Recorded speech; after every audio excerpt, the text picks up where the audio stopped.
Господине Вајгал, како ја гледате ситуацијата во Македонија 4 месеци по формирањето на новата влада и по првиот круг од локалните избори? Ja sam zapravo jako zadovoljan zbog toga jer se situacija u Makedoniji očigledno normalizira. Očigledno se pojačalo povjerenje ljudi u vlast, pa i u ovu vladu. Mislim da je vlada ozbiljno započela nekakvu novu, drugačiju politiku, tako da Makedonija ne bude više shvaćena kao problem u jugoistočnoj Europi, nego jedna od država koja sa pravom pretendira na to da postane članica Evropske unije. Што може Брисел да направи за Македонија? Например, можно ли е скорошно отворање на пристапните преговори со Европската унија? Pa ja se iskreno nadam da će na osnovu dinamike koja treba da bude takva kakvu mi osjećamo sada i vidimo, biti doneta odluka da se započne pregovore. Sada ja se ne bi usudio da govorim o tome koji će biti tajming toga. Svakako o tome će odlučivati i Savet i Komisija, ali mogu reći to da je raspoloženje sigurno pozitivno. Каква треба да биде улогата на Грција во оваа ситуација? Grčka ima bitnu ulogu, ali mislim da je zadatak svih onih koji žele napredak Makedonije, koji žele stabiliziranje odnosa i međudržavnih i inače unutrašnjih na jugoistočnom delu Europe, da vrše uticaj, da ne kažem pritisak na Grčku, da popusti. Ja mislim da treba pregovarati i graditi odnose pragmatski i čini mi se da je vlada gospodina Zajeva i ministra vanjskih poslova Dimitrova da je krenula dobrim putem, da je omekčala probleme.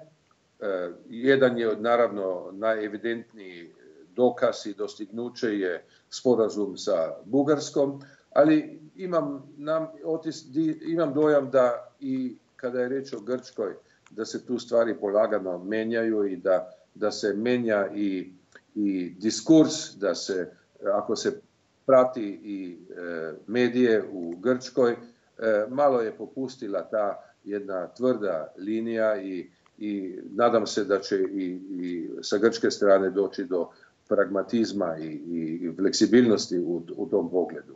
Што со однесувањето на ВМРО-ДПМН како опозиција? Вие неодамна се сретнавте со така наречените реформатори од ВМРО-ДПМН. Na mene je ta grupa ljudi napravila izuzetno dobar dojam. Mislim da je reč o dobronamernim ljudima. Mislim da je reč o ljudima koji i u svojim porodičnim, rekao bi, analima imaju tu privrženost VMRO i ja verujem da ta grupa donosi sveže ideje, sveži pogled.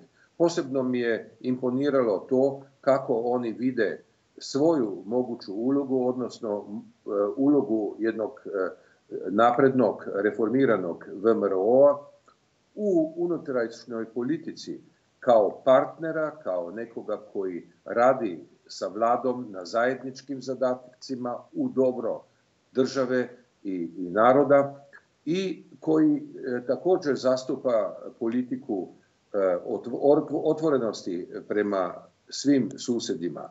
Tako da to što su meni rekli ti, vi ih nazivate reformatori, meni je zvučalo ohrabrujuće i ja se zaista nadam da to neće voditi u nove podjele, kako unutar VMRO-a, tako i unutar makedonskog društva. Mislim da su njihove ideje takve da ih može stranka u cjelini prihvatiti i da ih može i rukovodstvo VMRO-a, ako želi dobro sebi i svom narodu, prihvatiti i upustiti se u jedan strpljiv i kreativan dijalog. Запознати ли сте со иницијатива на меѓународната заедница за своевидно медијаторство за директни контакти средби меѓу власта и опозицијата, дури и надвор од територијата на Македонија?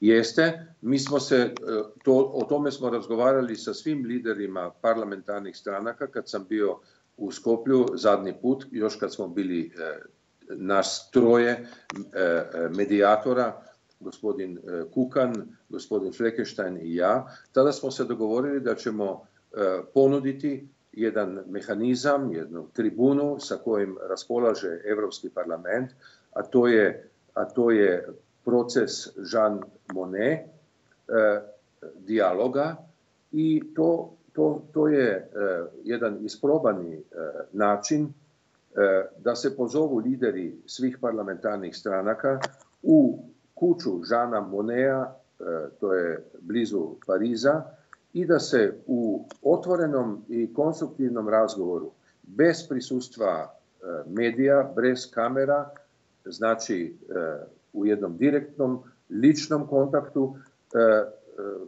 nastoji naći zajednički jezik, ne rešenje se donosi u parlamentu, nego zajednički jezik, zajednički što moguće približen pristup određenim unapred određenim temama. Tako da sada ja imam nameru uskoro doći u Skopje da se definitivno dogovorimo i o tome koje bi te teme u početku bile, a trebali bi taj postupak započeti negde ili do kraja godine ili početkom januara. Благодарам. Hvala vama, doviđenja.